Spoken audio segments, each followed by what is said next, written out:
Hello, everybody. This is Brian Nemhauser, a Hawk blogger, and we are ready for show episode number 81 of Real Hawk Talk.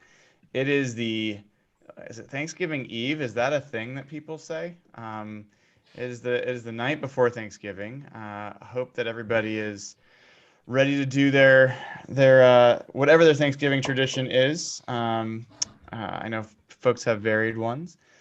Let me bring in the fellas because we've got tons to cover. We've got a 9-2 Seahawks team that just went in and pretty much, dominated feels like too strong of a word, but never had a problem with the Eagles. And are about to face an 8-3 Vikings team that really could determine the rest of the season. So a ton to cover. Let's start bringing in at Evan Hill, SEA on Twitter. Evan, how you doing, dude? I am doing well. I am preparing my body for an ultimate stuffing tomorrow. I'm really excited about it. Very good, very good. There's going to be some interesting player conversations tonight, and you're going to be central to some of those. So, Player conversations? what's that? You said player conversations? Player conversations. There's a few players that are going to come up tonight. You won't know where they're coming from. They're going to come up. Okay. Jeff, the beautifully coiffed, handsomely shorn Jeff Simmons. Looking good, dude. At Real Jeff Simmons on Twitter. What are you doing tomorrow? You just having, what would be a Canadian dish on American Thanksgiving? So technically there's a separate day for Canadian Thanksgiving in like early October. Right. And Is it however, Boxing Day? yeah, it's like that. And so I am self-employed. So I decided a couple years ago, I'm going to celebrate American Thanksgiving every year. So I shut down my business on American Thanksgiving and I watch all the games and I get together usually with a couple friends and we like to order like ribs and sometimes like fried chicken, something like that. Usually ribs. I'm not a big turkey guy. I'm on Evan's side. So I celebrate the holiday. I think it's probably the best holiday out there. And I'm jealous that I don't have it. That is not what I expected here, though. That's pretty cool. Are you the only one that does that, or do you know other folks on the Canadian side? I know other folks who are jealous and wish they could take the day off, but usually I end up meeting with some friends for the second game of the day. But I work for myself and I can work remotely. So if I need to work during the Bears-Lions game tomorrow with like 5 backup quarterbacks, I'm okay to do that. Yeah, it's funny. We'll get into so much more about the Seahawks, but I do have to bring up about the games tomorrow. It's weird to me that like everybody has got the Saints just as a surefire bet over the Falcons in Atlanta, when Atlanta like just beat the Saints in New Orleans. And I don't know about you guys, but I've always noticed over the years that New Orleans and Atlanta games, no matter which team is really good, they're always close. Like even when the Falcons went to the Super Bowl, the Saints were really bad and the Saints beat them, and vice versa. And it seems to always be that way. So I don't know that anyone's talking about it, but I'm going to be watching that game, and I'm not sure that the Falcons won't necessarily do us a little favor tomorrow. So that's something definitely worth cheering for. Last but certainly not least, Nathan Ernst at Nathan E11 on Twitter. The man, the myth, the data nerd, the optimist, the pessimist. He is everything in between. Welcome to the show, dude.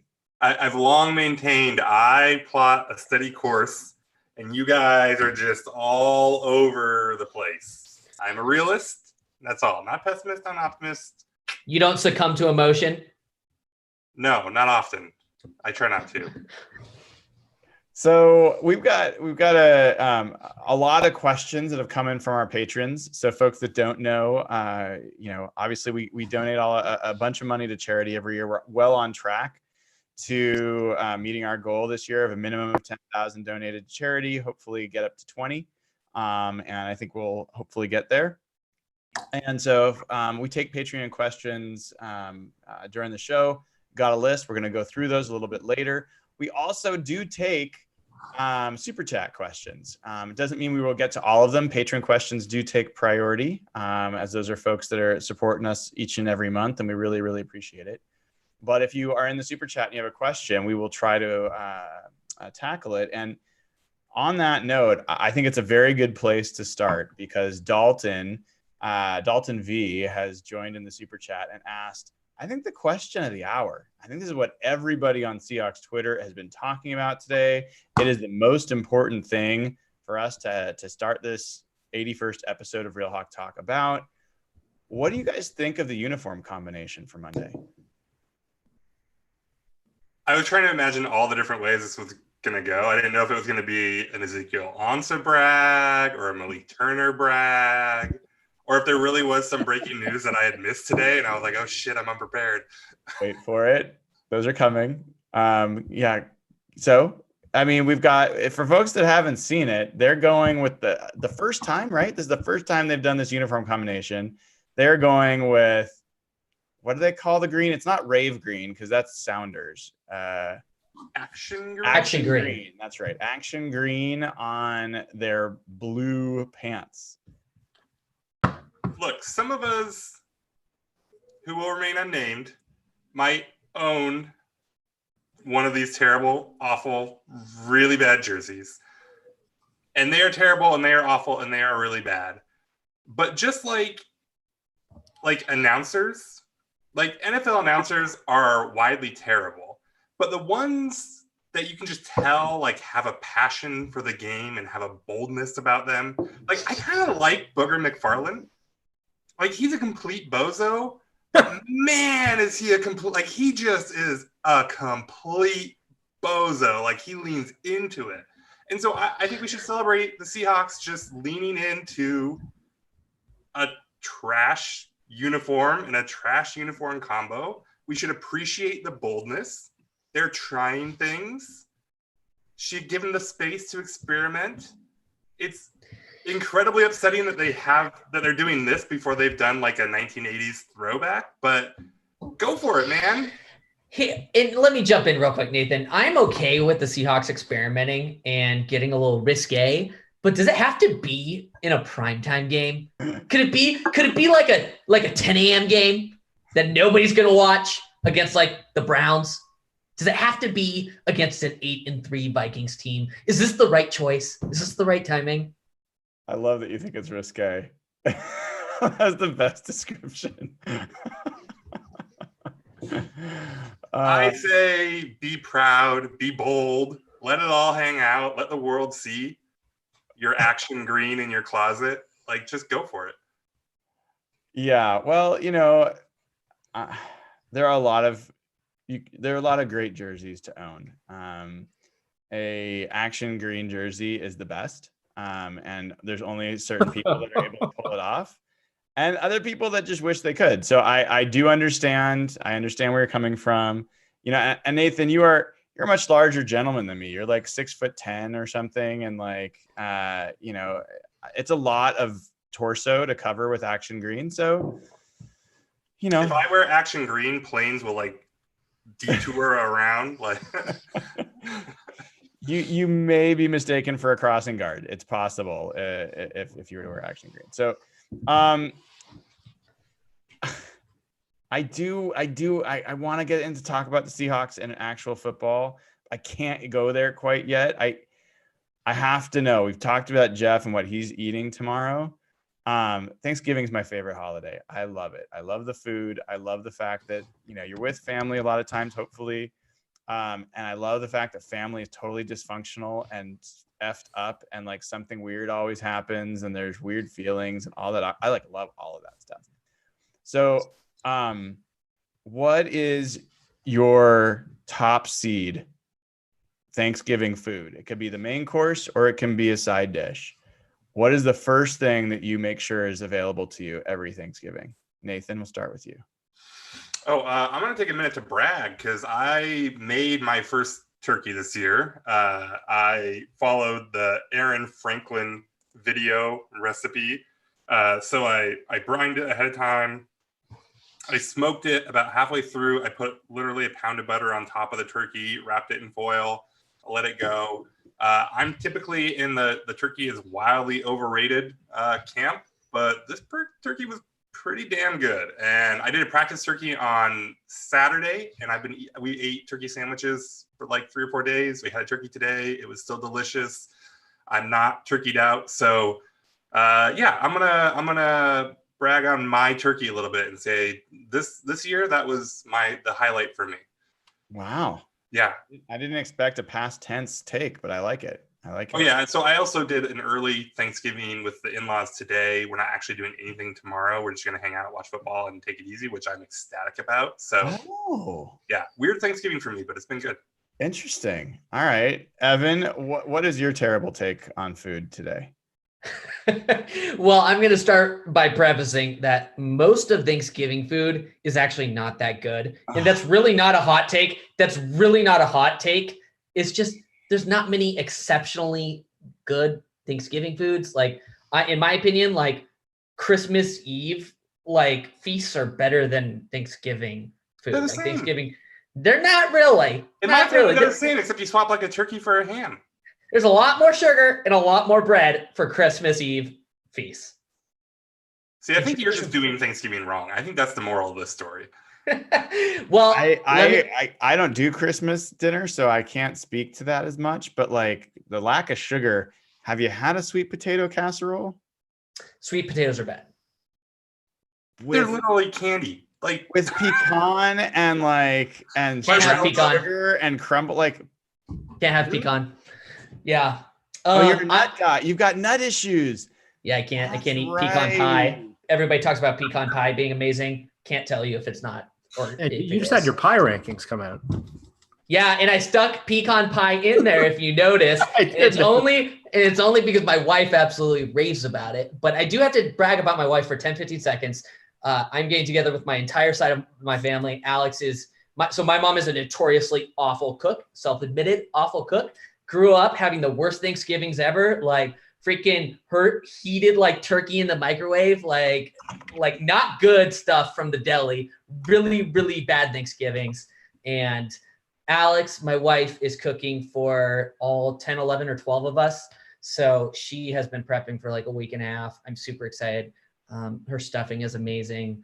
I'm excited. I'm really stoked. That sounds good. It also explains a little bit like the nut thing and your inability to have a family member make you good Thanksgiving's food makes a lot of sense about why you don't like Thanksgiving. But so it sounds like stuffing's kind of your jam of the things that you're going to be How eating. can you hate stuffing? Like, it's just carbs. It's amazing. It's pretty good. I am definitely a sweet potato casserole guy. You gotta hit that. So I'm looking forward to that. But the turkey, I'm brining the turkey tonight, Nathan, and we did that last year. Walk me through your brine strategy. What's that? Well, it's I don't have much of a strategy. You get a big brine bag. You got salt. I got a bunch of different herbs. Mix it all up. Drop it in there. 12, 16 hours later, what I do is I usually make an herb butter, and then you slice the skin just above the breast for the turkey, and you slide the butter underneath the skin. So as it's baking, the butter's actually like melting into the breast. The herb butter's melting in the breast. Wow, pretty good. Wow, that was a new innovation last year, and might do that again this year. So, cool. Well, gonna be a lot of football. Gonna obviously expect to see all of you on Twitter tomorrow throughout the day as we're cooking and eating and watching the games. But let's do a little bit of a look back to this game against the Vikings. We did a post-game show. It was just Evan and I. So I'd love to hear from Jeff and Nathan. What did you guys take away from that game? Oh, you mean the Eagles? What did I say? Vikings. Oh, yeah. I want to talk about the Vikings. Let's talk about you mean last year? Yeah. Let's talk about this Eagles game from Sunday, the 17-9 victory that felt more like 31-9. Okay, I can start. I said last week on the show I was super confident the Seahawks would win that game. And I just thought the Seahawks matched up really well with them. And then Brandon Brooks got hurt, which only added to it. And once Clowney was reported not to play, I was a little worried, but the game kind of went in the fashion I thought it would in terms of the fact that the Seahawks are just a better team than them. And I've watched the Eagles a lot. They just have looked wonky all year. Obviously, the biggest takeaway, again, was the defense. And I know you guys talked about that a lot the other day. And I thought the fact that the defense did play so well for the second game in a row is very promising. Obviously, Ziggy showing up and Griffin showing up. Because we've talked about all year, the Seahawks don't really have that speed rusher. And if he's developing into that, that really makes a big difference for them. So defensively, KJ Wright, I thought, played his best game of the year. But big picture, this team is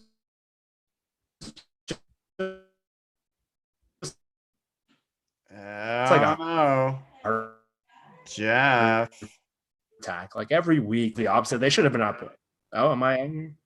Oh, no, not again. That was old school Jeff there for a little while. Like, am I back? I've forgotten that You're was back. what used to happen when you talked.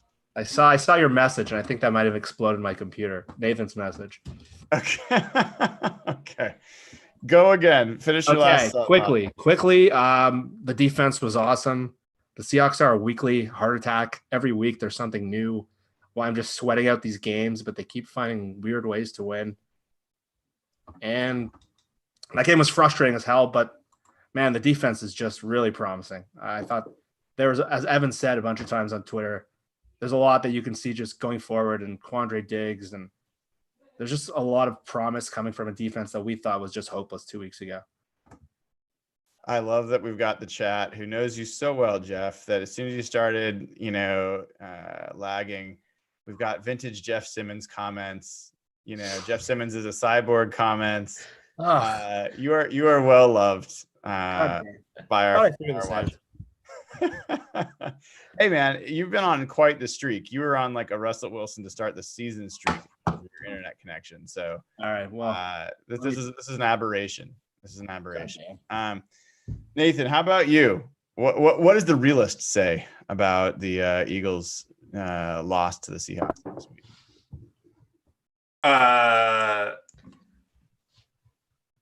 I don't know. It was an ugly game. It wasn't a lot of fun. I mean, the big thing is the defense, right? And whether this defense is for real or not. I haven't seen enough. I picked them to lose this game, and so maybe I should feel better about them pulling this off and the defense looking good. But they had so many injuries. There was so much going on. I'm not quite sold on this defense yet, and so I'm actually maybe like losing a tiny bit of confidence with this offense struggling against some of these better defenses, and the defense looking good, but like there's a lot to be worried about with this defense. So we're not worried about, but there's a lot of caveats at least. So that's kind of where I am. I'm kind of in wait and see mode. I think this Vikings game will be really interesting. I don't think it's going to be a lot different. But yeah, so I don't know. For me, I didn't really have any questions answered, and I think maybe just concerns grew a little. Yeah, it's funny. I definitely understand where you're coming from, and I went that direction a little bit of, well, look what the Seahawks defense, this you can't get more of a hampered offense than what the Seahawks faced against the Eagles. Jeff asleep. He's taking a nap. Sleepy Jeff. It's very late in Toronto. Are we gonna get Jeff's brother to join again? We get multiple Jeffs. But no, seriously, the Seahawks defense, no matter whether we don't know if they're as good as they've played the last 2 weeks, but I think we can say with some confidence that they've played really crappy offenses and crappy offensive lines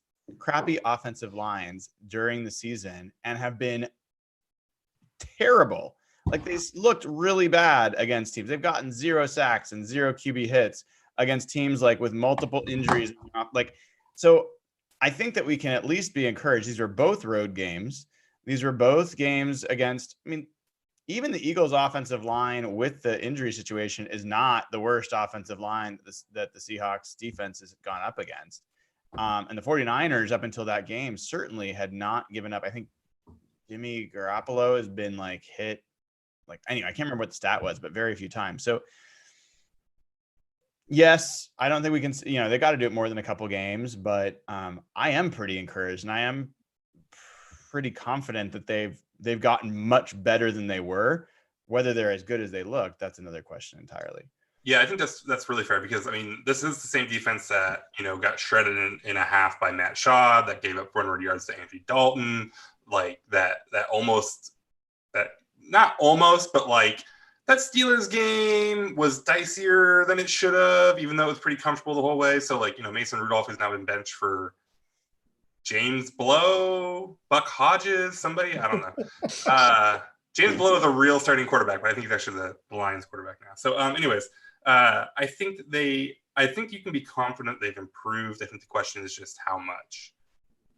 And that's what this week is going to be all about. It's going to be super interesting because the Vikings offense, they're legit. And we'll get into that a little bit more in a bit. Another big story coming out of that game, though, is your boy, Evan, Rashad Penny. And I know you've been fighting the fight on Twitter about what you want to see happen after Penny had 14 carries for 129 yards. And I sent out a tweet about this. I didn't realize it was this crazy, but he's only had 10 plus carries in 4 games. And in those 4 games, he's averaged over 7 yards a carry.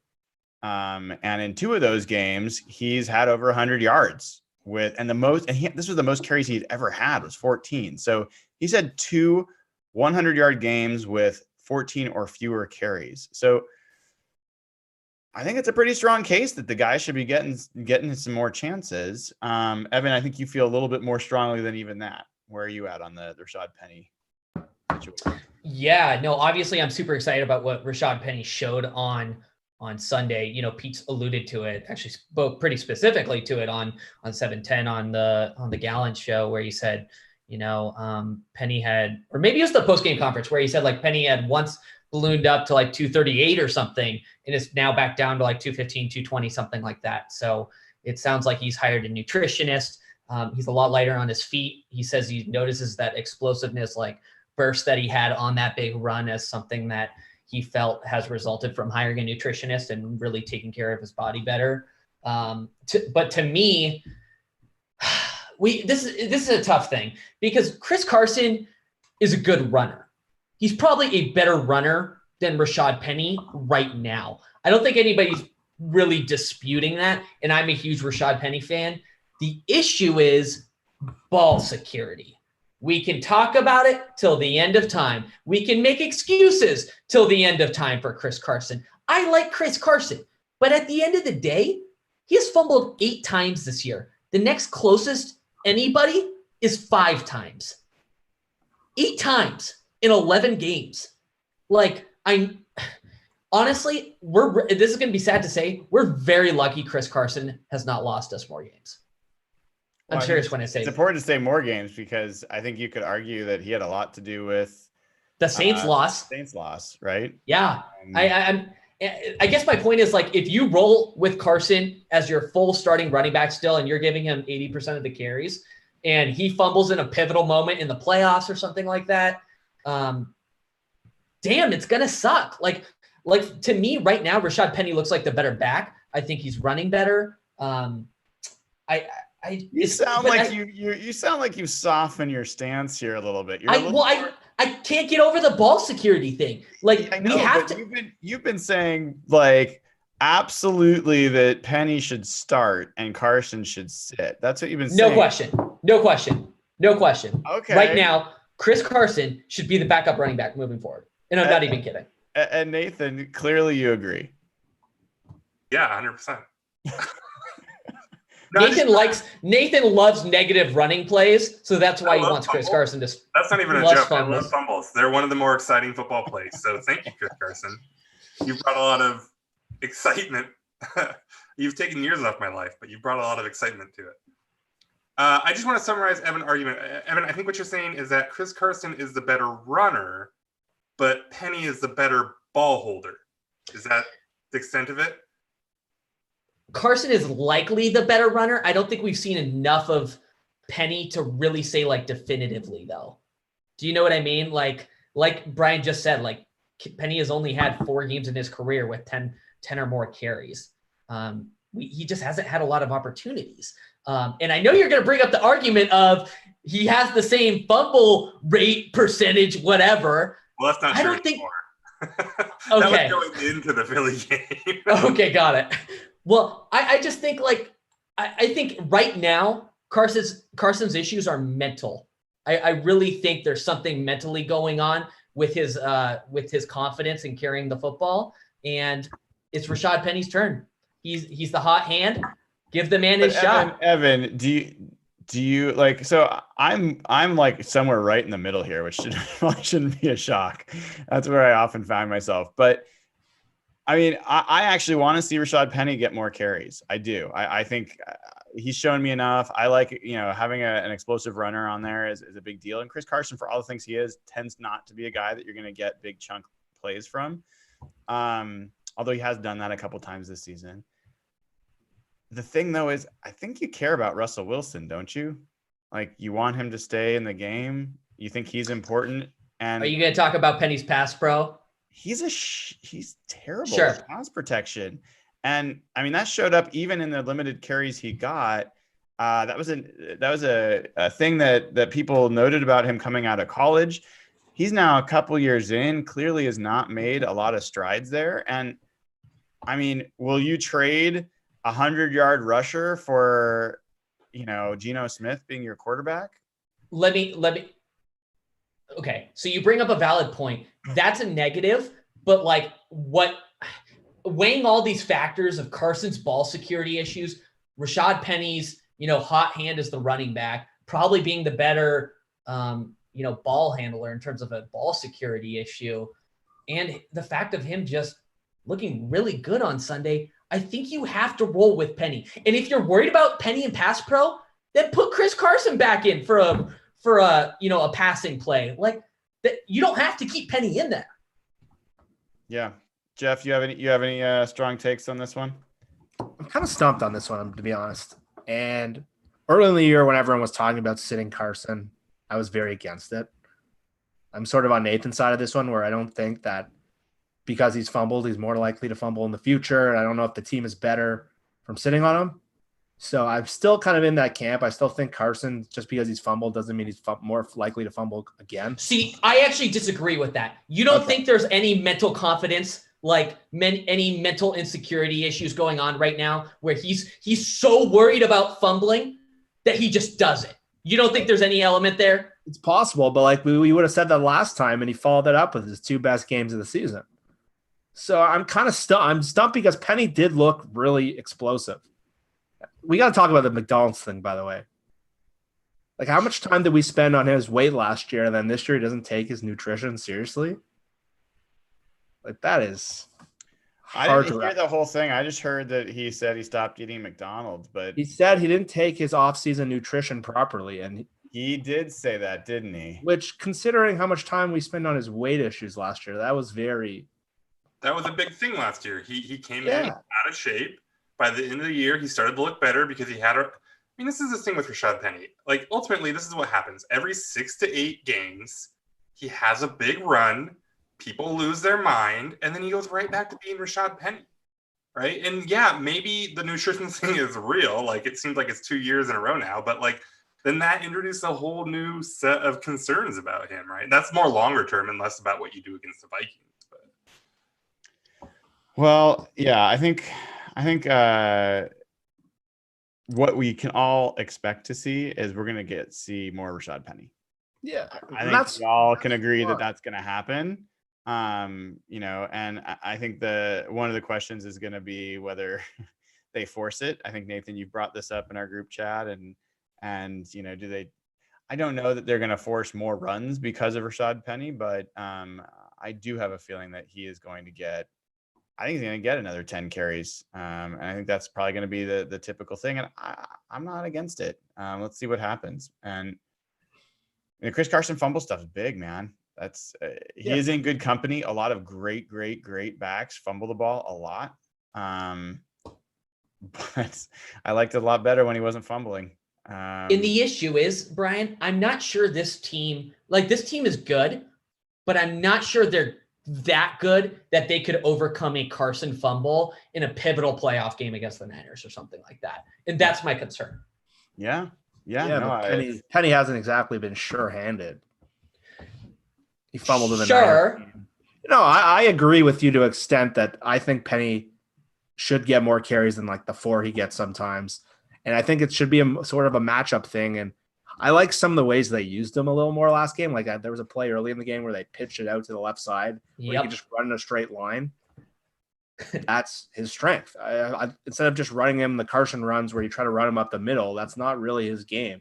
I know his big one came on something like that, but if you can get him to space sort of and get him with Dwayne Brown on some of those pulling outside blocks, I'm okay with that. And I think you should just go in a matchup. You don't need to kind of declare that Penny's the guy now or we're going 50-50. So bottom line, are we okay with Penny getting 50-50 though? I am. Maybe not 50-50, but at least like 40-60. He should be getting 6 to 10 carries every game. Yeah, I'm good with that. Is that different? I mean, that's not really different than what he's been doing. I don't think he's been getting even like a lot of games. He's been getting like 2 carries. Like that's what he got in the 49ers game. So, I mean, yeah, it could be 8 to 12 carries. He's definitely not been getting that many that consistently. So yeah, I'm good with that. There's 2 things here. The first question is, who is the better running back? That's the more important question. And like, I just, ragged on Penny for showing up every 6 to 8 weeks was a big run. But I going back and watching it, like he looked good. And he looked good at, like, he's always done the thing. They've drawn up those toss plays for him, and he's good at that because the thing with him for a while now is it's been clear he needs a runway, right? So the thing where he gets to kind of get a runway on a toss play, and then he's got great lateral agility. He doesn't like do the get skinny and like make small cuts, but his ability to like make 90-degree cuts and maintain speed and burst and all that really has his entire career looked special, right? Like that really big run he had early last year against the Rams. I don't know how early that was, fairly early. Like that was him like literally just turning like 90 degrees and then just bursting and outrunning DBs. So that's a special quality of his game. He showed more of the north-south, the small adjustments, the getting skinny type stuff in this game that made me actually, when I rewatched, kind of think, okay, maybe he can be better than Carson. Maybe he can kind of live up to that first round potential as much as a running back can do that, right?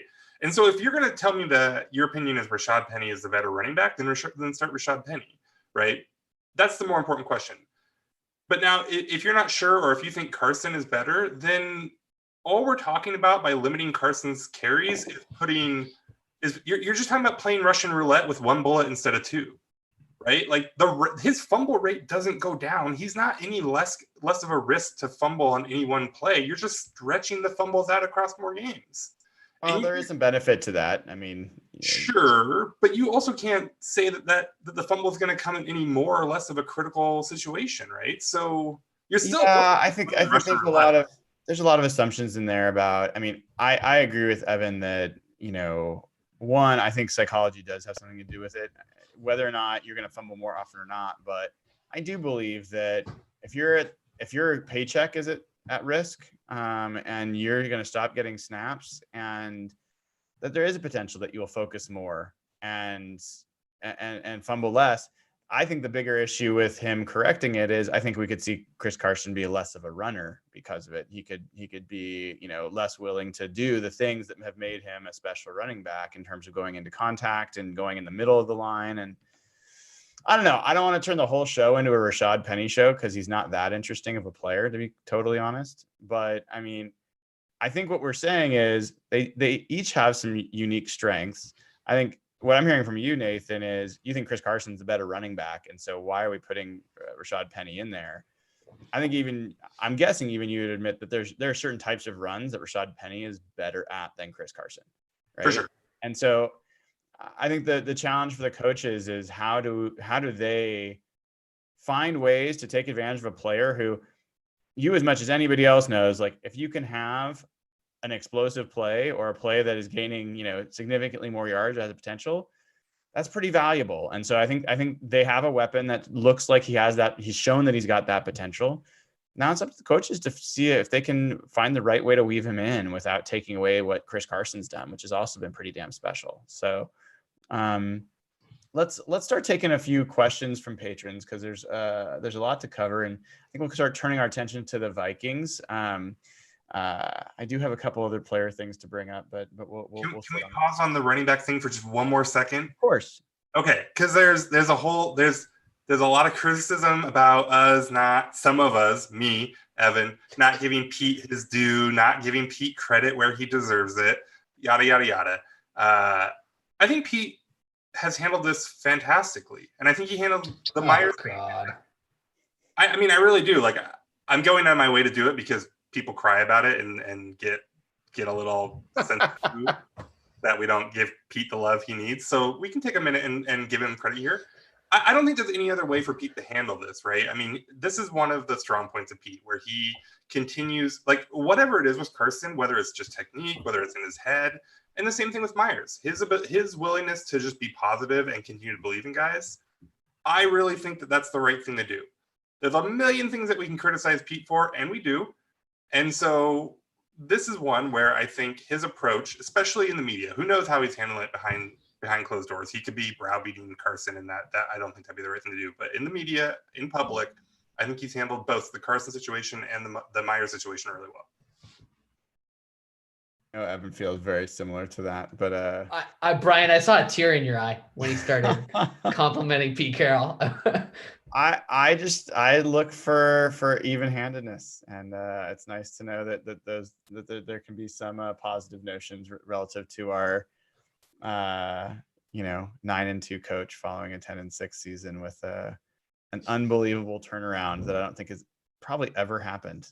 9-2 quarterback, I think, but Anyway. We're not getting into this. We're not getting into this. All part of the same team. They won 9 games in 2017. They won unbelievable turnaround. They won one more game. And then he crapped the bed in the playoffs. Let's calm down. But that was Pete's best game last week.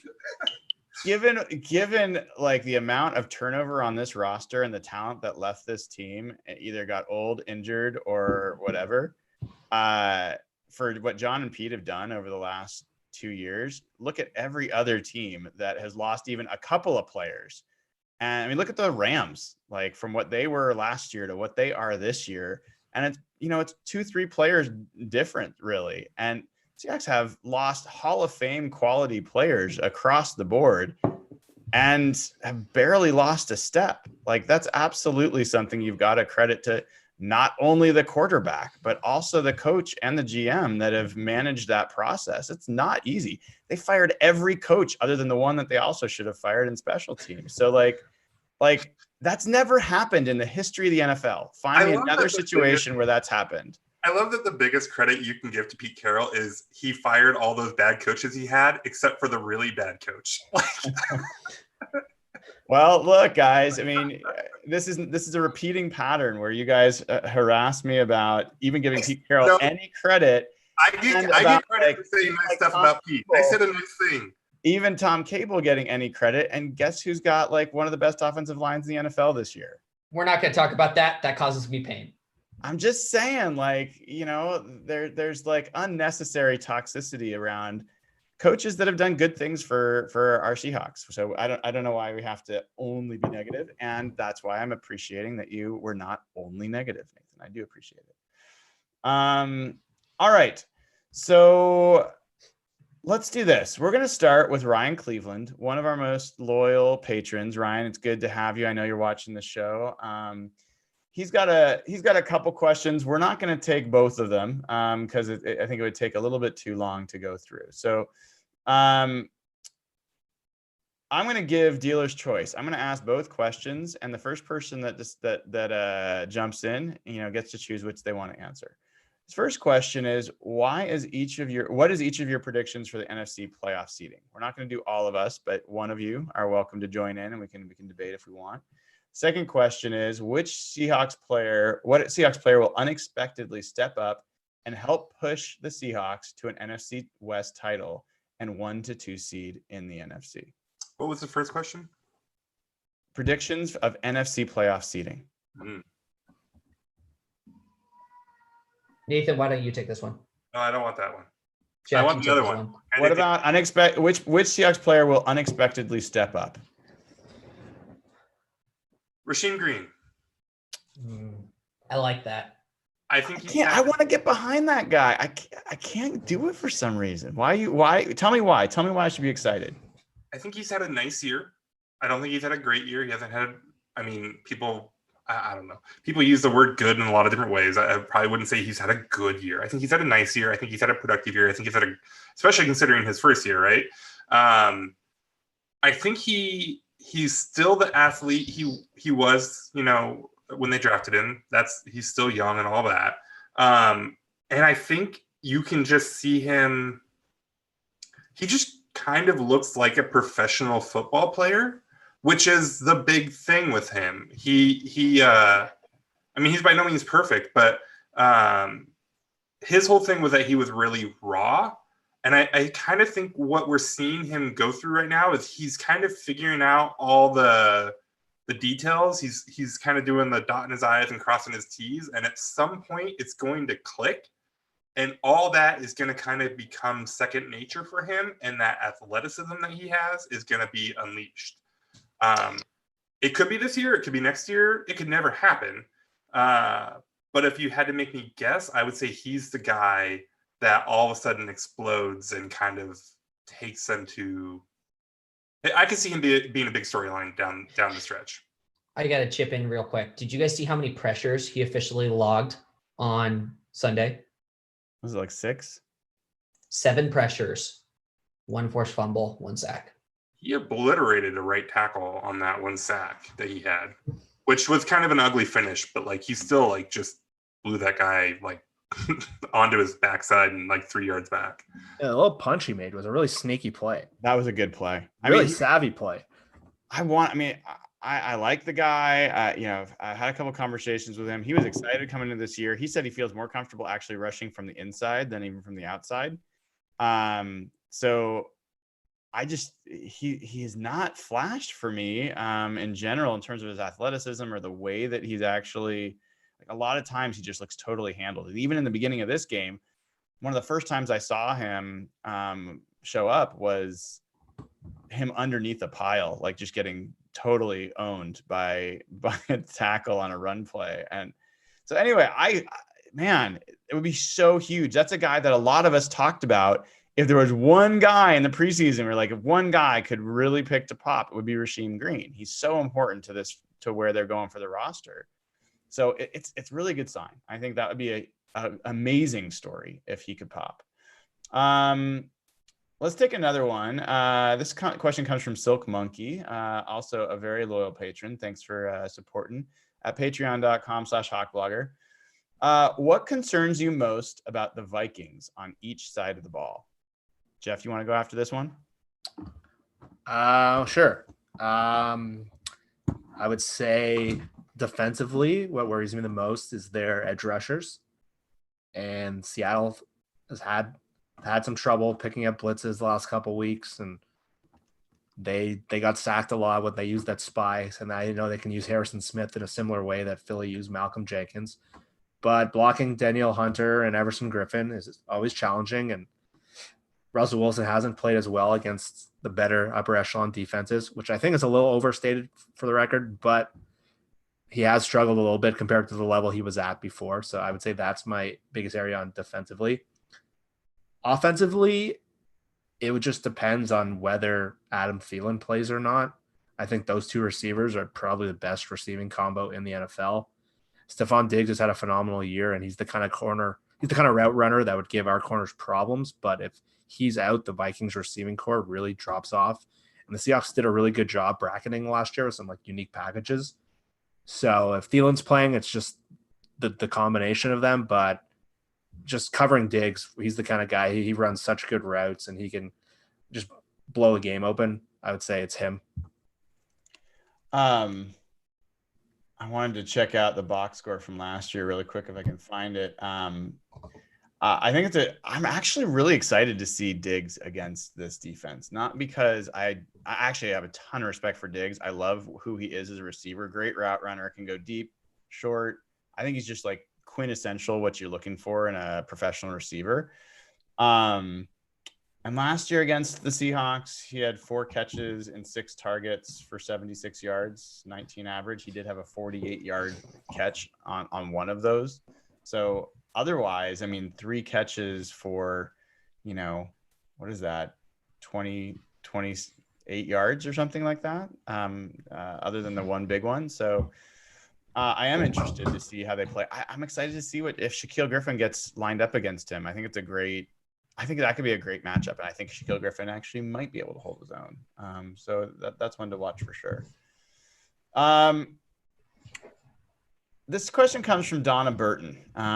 Considering the Vikings' run defense, which running back would be more successful against them?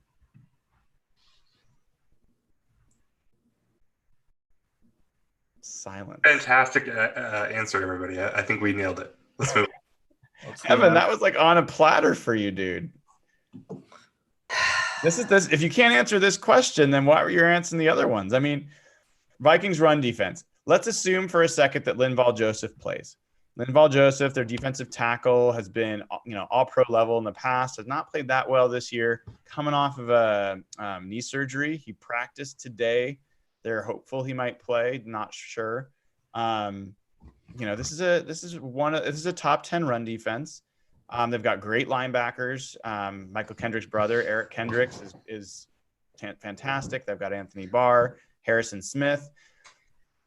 They're fast. They're strong.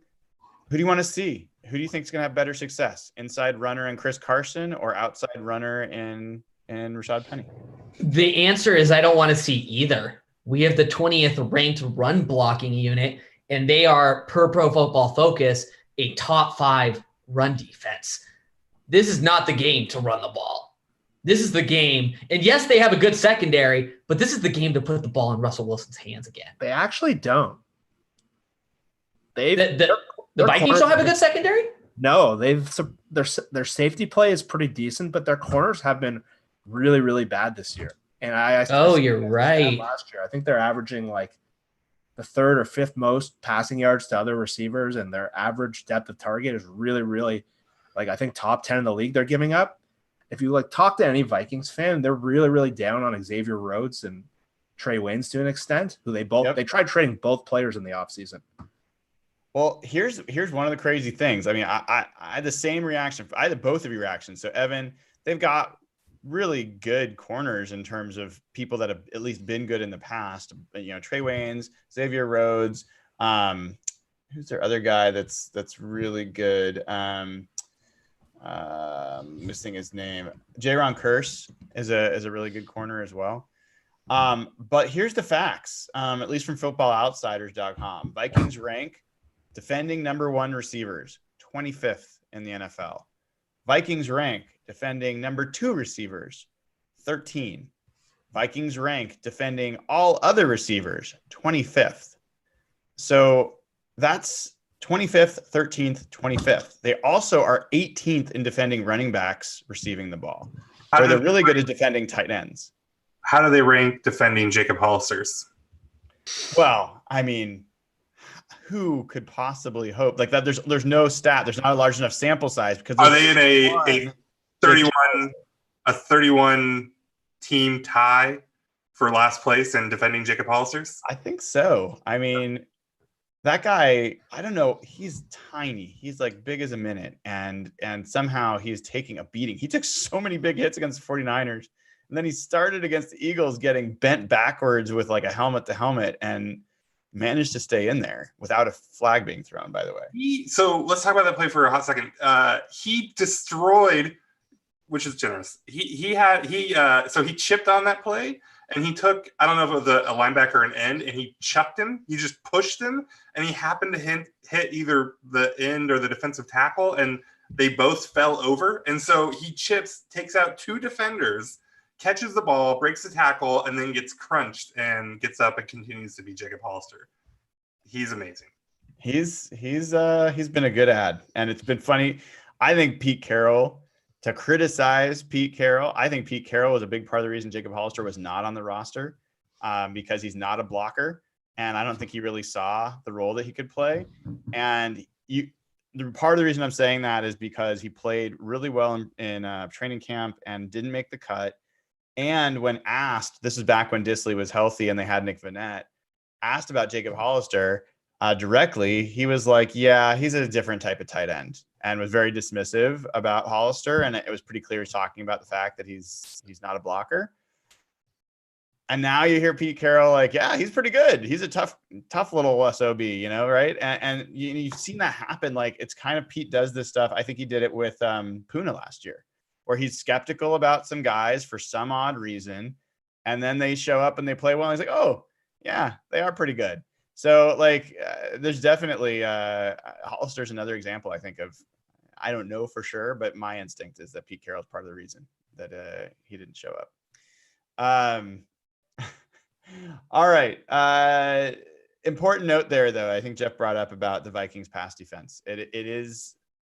Has not been great against wide receivers. Mike Zimmer actually came out this week being really critical about the way that his secondary played against the Broncos. So I think you're right, Evan. I think it is interesting. We didn't really answer the question from Donna, so I will.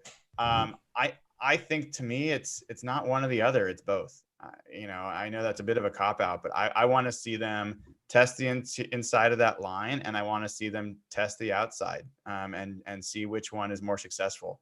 Don't just do one thing and keep banging your head against a wall. Next question is from Jack Cruzon. Dalvin Cook has 100 yards and a touchdown, over under. Which are you taking? 100 yards and a touchdown. Are you taking the over, or are you taking the under? Anybody? Oh, you're on mute there, Nathan. It would be fascinating if you were speaking. I'm really enjoying our running back takes today. They're top notch. I know. This is why I'm coming to you with this one.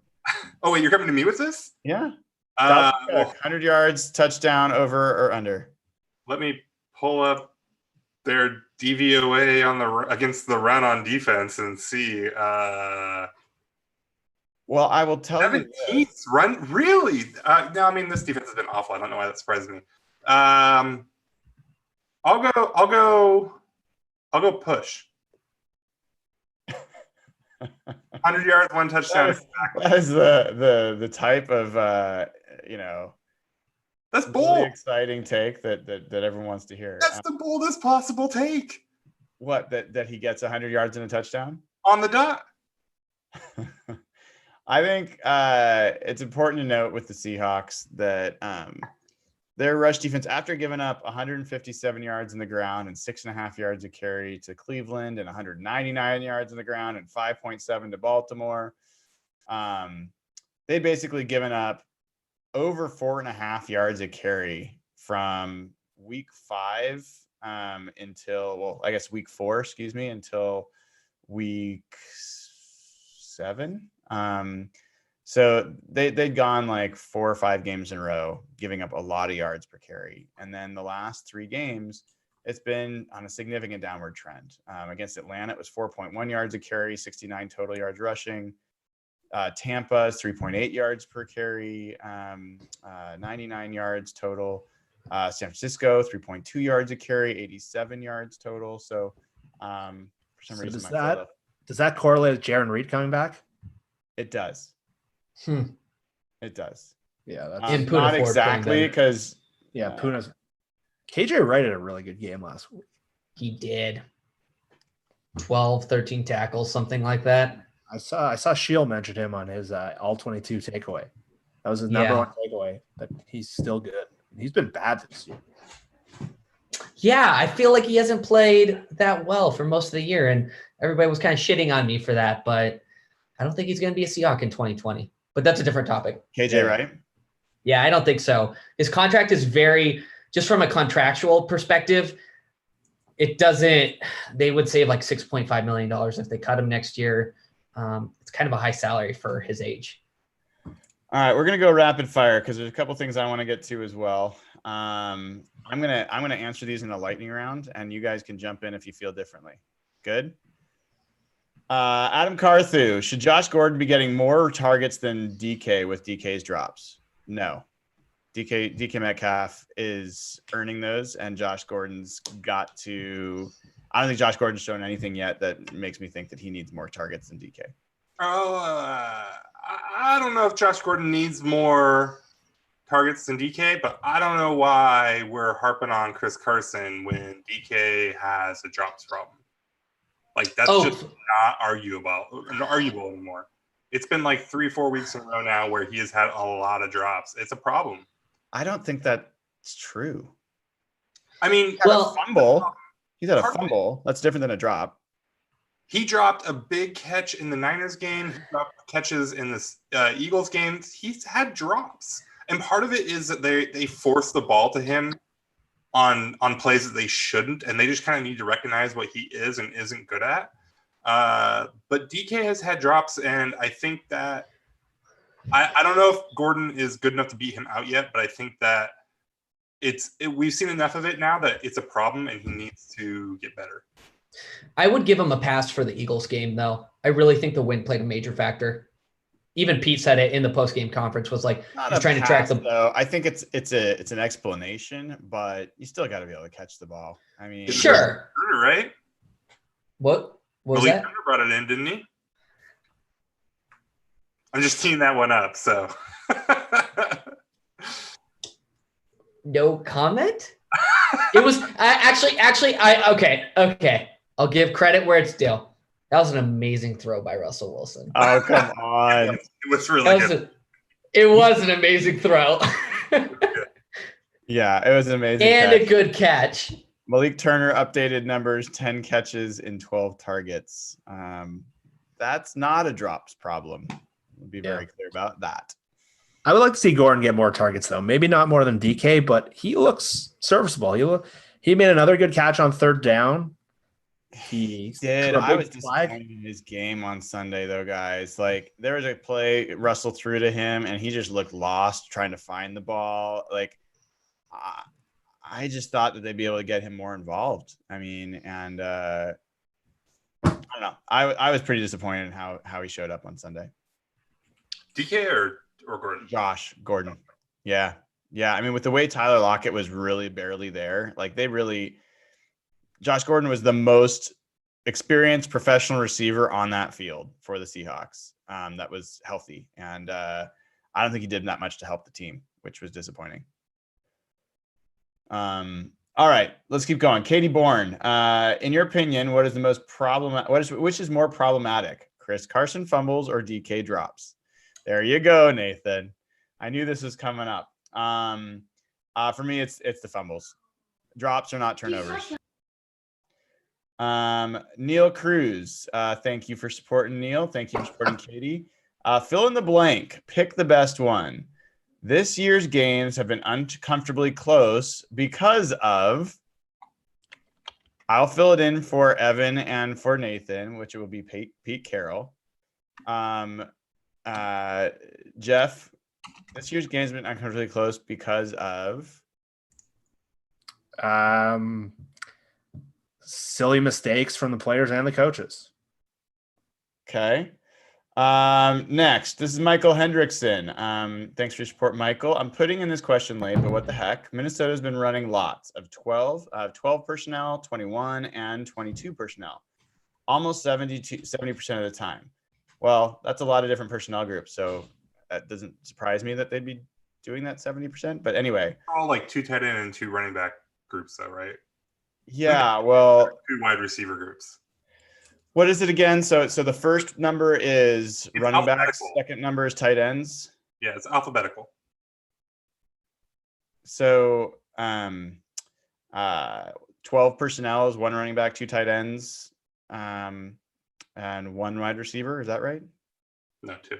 2 wide receivers, right? Yeah, that's right. 21 personnel is 2 running backs, 1 tight end, 2 wide receivers. 22 personnel is 2 running backs, 2 tight ends, and 1 wide receiver. Right. So how would you expect the Seahawks to counter these heavy offensive sets? I don't know that I'd call those heavy. Anybody want to jump in on this one? Jeff, this is you a question. You're an X's and O's guy. Well, that's tough because those are three different personnel groups, and none of them I would call heavy personnel. Yeah, heavy generally when you have an extra lineman on the field. You're getting up to 6 linemen. Yeah, 2 tight ends is a pretty regular. Yeah, 2 tight ends, 3 tight ends, or an extra offensive lineman would be generally considered heavy. Let's talk about 2 tight end sets. How do you think the Seahawks are going to line up? And let's broaden this out for a second and help Michael here a bit. Akeem King played nickel instead of Ugo Amadi last week, partially because the Eagles had no receivers and they had 2 good tight ends. This week you've got Kyle Rudolph, who's getting very little attention. Everyone's talking about Thielen and they're talking about Diggs, talking about Dalvin Cook. Rudolph's good. And you've got Irv Smith. Is that his name? Irv Smith, right? Yeah, from Alabama. So assume those guys are getting a lot of play. Do you expect the Seahawks to go with Akeem King again at nickel? Yeah, probably. And the thing with the Vikings is they don't really have a 30 receiver set that they play very often. And if you notice the personnel groups that our last question just mentioned, they just don't really have a third receiver. Even when Thielen and Diggs are going, they've gone through like Laquan Treadwell and this guy BB. So Ugo Amadi is a better fit for a traditional 3 receiver look team. Like you're going to see the Rams coming up where they can kind of run that quick slot receiver. That's where Ugo probably fits better. Yep. Against the 2 tight ends, they're either going to go with King, who's had success guarding tight ends, or maybe if you need to get like the dime look, to get Blair on the field and get Diggs on the field with McDougald and King as well. Maybe that's how you guard them. All right. One more question here. This comes from. I think this is actually a really interesting question, and I don't really have a good answer for it, but I think that what's interesting about it is that Seattle really wants to play base.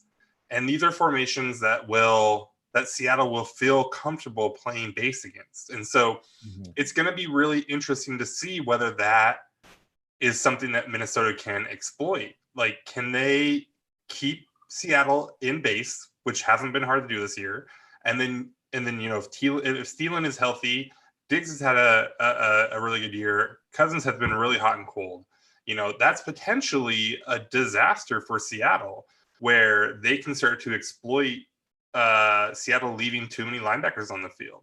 Right now, the flip side of that is you play base against those formations for a reason, right? It makes sense. So maybe Seattle will match up well in that respect. So I don't know how it plays out. I don't know what the right thing for Seattle to do against this is, but I think it's going to be really interesting to see which way that coin flips. Yeah, I think it's true. And there's a good question here from Joey who asks what we think the impact will be of Quandre Diggs having familiarity with the Vikings personnel, having played for Detroit for all these years and been in that division. Do we think that helps them, any more than they already would have just having Diggs in the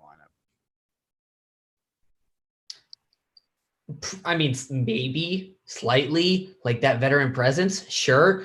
But I think to answer the questions in sort of a roundabout way, one undertalk storyline over the past few weeks is how good Diggs has been for this team. I think, Brian, you had mentioned in the Real Hawk Talk chat that, or maybe it was in a post conference. I don't know where I categorize these things in my brain, but Diggs said he was like having to worry less about, Bradley McDougald said he was having to worry less about the free safety and where he was lining up or something like that. And if you look at it like on his Pro Football Focus grades, it backs that up. So Diggs, McDougald's coverage grades have been significantly better the last 2 games since he had Diggs out there helping him out. And to even go back to a previous question that was asked of, hey, who's a potentially, surprising contributor towards a deep playoff run, it's already kind of Quandre Diggs.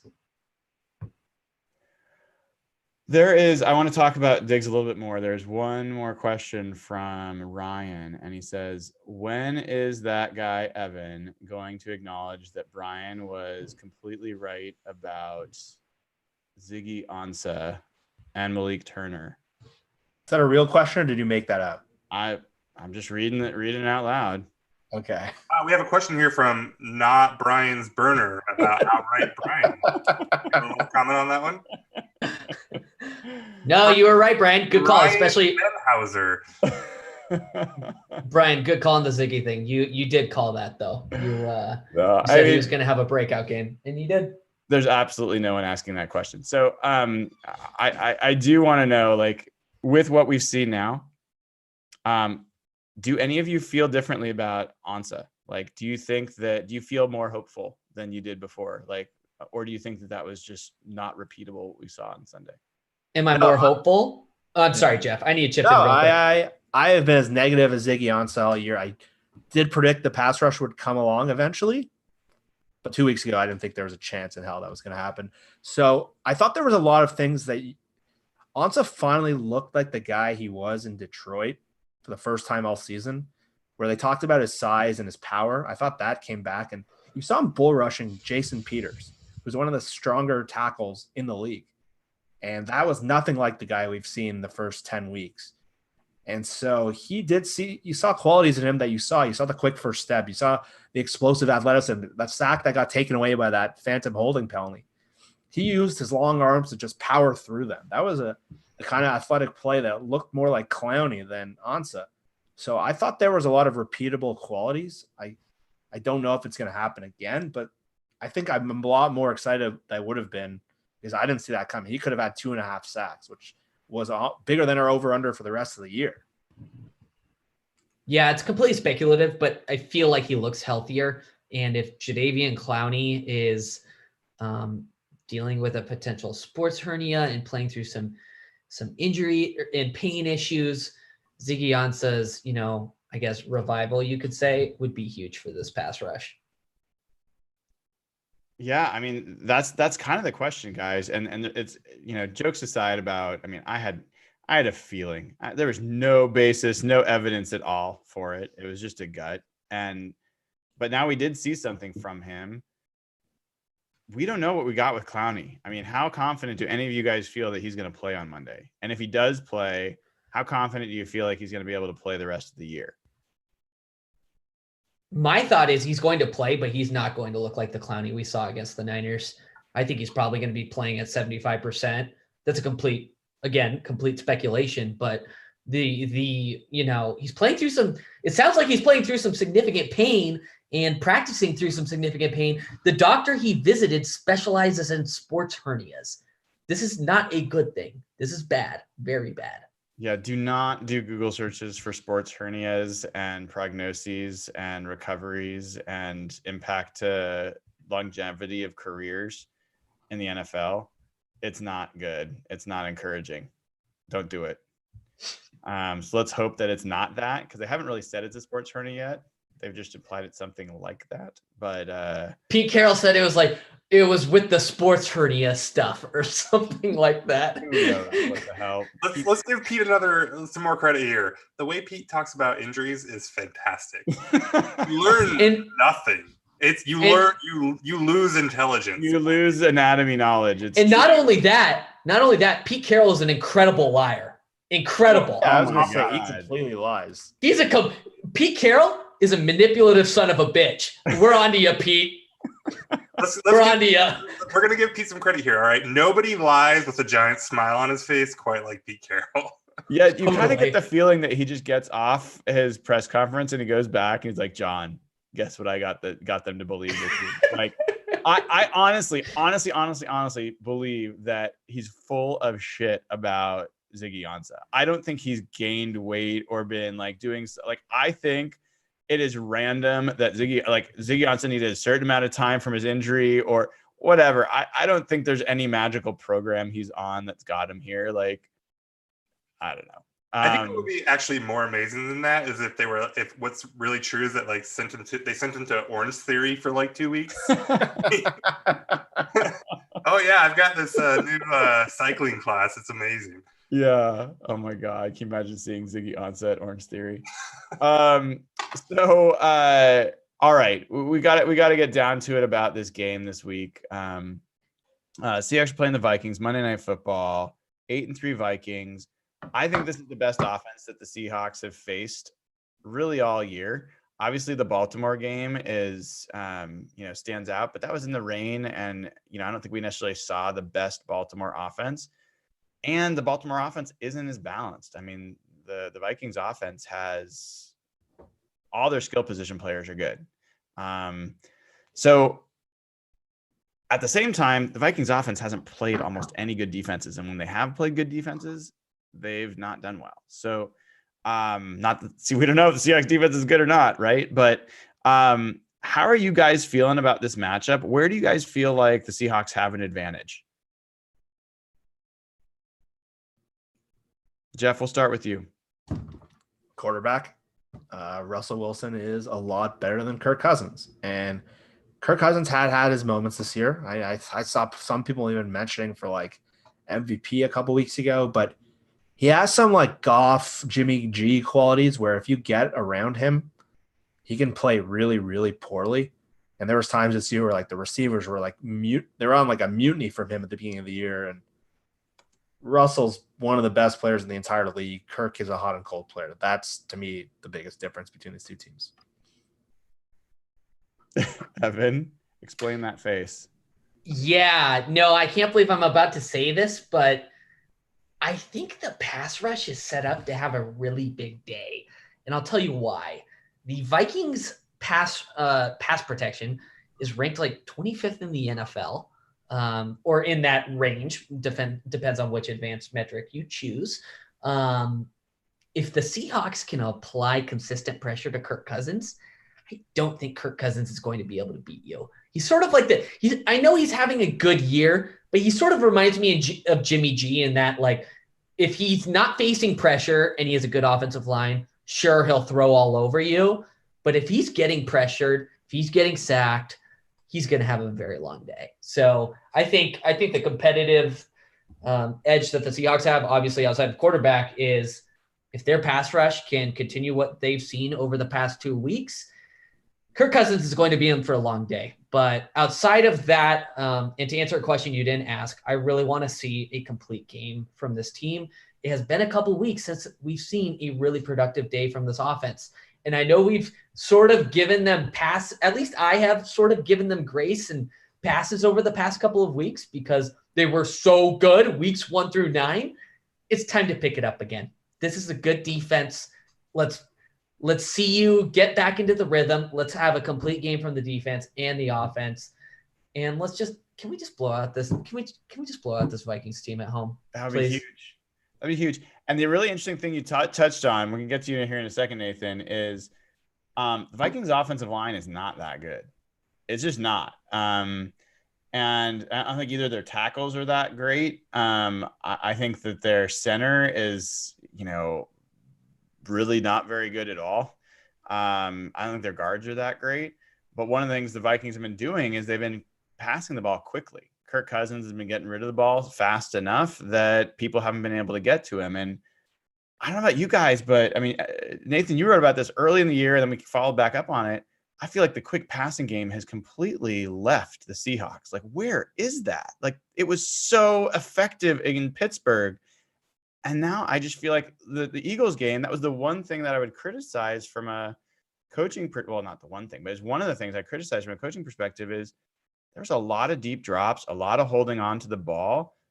Like that, where was the quick passes? I wish I had an answer for you. I don't know. That was actually something that I was thinking about today too, rewatching that game and just kind of marveling at the comparison between those early games, especially that Pittsburgh game. And I mean, the Pittsburgh game, like we talked about at the time, right? They're Blitzburg, so they took advantage of that. They were looking to exploit, how many people Pittsburgh is willing to send, and not every team's like that. But I mean, it has evaporated for the worse. It's now swung the other way, it feels like. I didn't actually get a chance to look at the numbers. I was going to do that, and then I got distracted. But against the Niners and against the Eagles, they've gone back to that like extreme play action, 2 or 3 routes, everything's going deep. So, getting back to the question about, where the advantage is, it's definitely Russ. But, talking about Kirk Cousins, it's hard to say with this team because the Vikings have been extremely Jekyll and Hyde, and that's mostly been about, Kirk Cousins being really up and down. I mean, they've had good games against good defenses. I mean, they scored 28 against the Cowboys, who are talented, even if they haven't always, kind of lived up to that. They scored 27 against the Broncos, who have been pretty good. They put up 38 against the Eagles, Seattle just struggled with. So, I mean, and then there's the flip side. They put up 6 against the Bears. They scored only 23 and kind of lost a more defensive game against the Chiefs, right? So it's hard to say what you're going to get out of this Vikings team. And it's hard to say what you're going to get out of the Seattle team, right? Are we going to see MVP Russ? Are we going to see a dominant defense? Are we going to see one or the other? Are we going to see neither? So I think Russ is definitely going to be the key still, but it's really hard to predict. Well, I mean, when I made that comment about when they played good defenses, they haven't done well. So based off of defensive efficiency, on Warren Sharp's site, Sharp Football Stats, they've played the 4th ranked defense in Chicago. They scored 6 points. They lost. They played the 6th ranked defense in the Eagles. They scored 38 points and won. So they put up a bunch of points there. I haven't looked at that game. I don't know how much of that was turnovers or other things that led to that, but they did. They played the 12th ranked Chiefs defense, scored 23 points and lost. And they played the 9th ranked Broncos defense, and they scored 27 points and won, but they scored, I think, 0 points in the first half. Am I right on that? Or something along those lines, right? 20-0 halftime. So they were. What do you do with that? Like, so you can say, like, on the one hand, they scored 0 points in the first half. You can turn that right around and be like, well, they scored 27 against the 9th best defense in the half.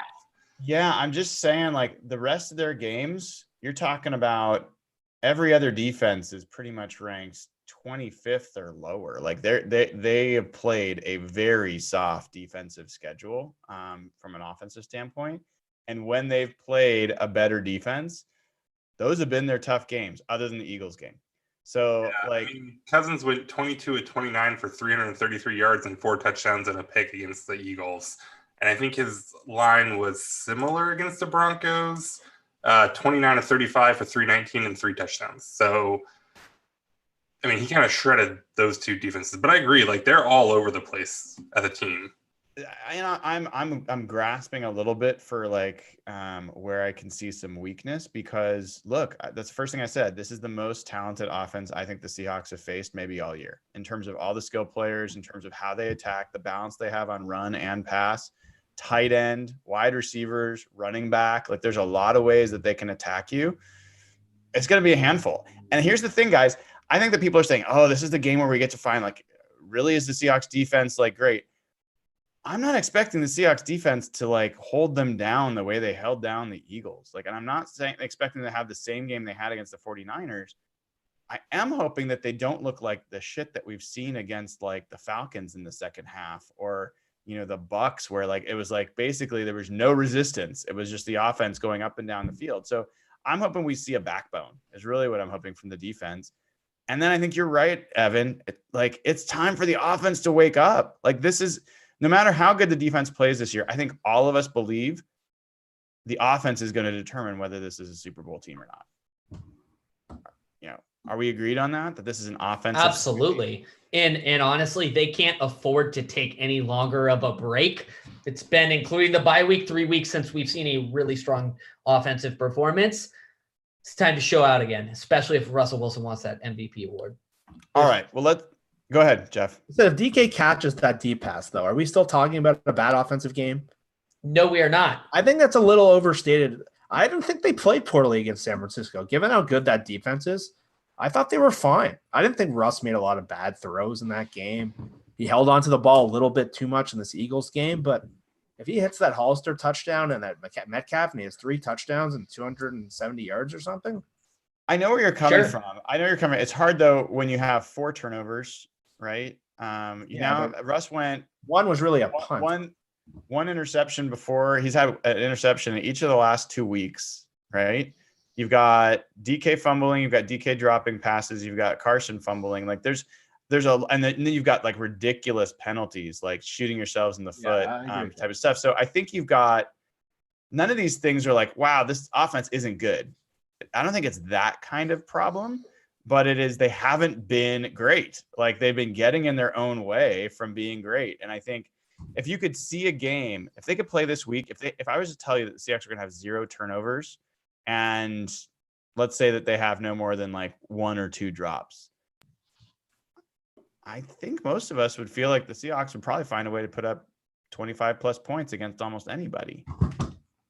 Yeah, I mean, I think just points really good, right? You can look at 4 plays that suddenly Russ is running away with MVP, maybe like the DK fumble against the Niners, the weird Russ Affetti fumble duo returned for a touchdown, the Hollister miss, and like that was just on Russ, right? Like I still don't understand what he was doing there, and DK's had a couple drops, so like if you take just those 4 plays back, and the wide open throw to Hollister. Yeah, so that's what I meant, the Hollister throw. Yeah. Oh, that one. I thought you were talking about the one that we got picked off in the 49ers game. No. The one where Hollister is wide open in the end zone and Russ just like airmails it. Yeah. Yeah. So, you're talking about 4 plays where suddenly this offense looks great, this defense has looked great, and you're like, this is maybe the best team in football. Well, even just in the Eagles game, DK catches the ball, Hollister gets a touchdown, or Russ runs it in, either one. You're talking about a 31-9 game. That's the way it felt. That's the way it felt it should have been. So where are you guys at for this game? Let's go around for predictions as we start closing it out. Evan? I'm going to go Seahawks 27, Vikings 23. I think it's a fairly high-scoring game. I don't think our defense is going to have a good day, but I think our offense does bounce back from a rough couple of weeks. Nathan? 19-17. I think this is an ugly game. I think the Vikings win. I kind of think the Vikings maybe just blow this team out. I could see a repeat of the Saints game. But I'm nervous about this one. I don't think Seattle wins. All right. Jeff?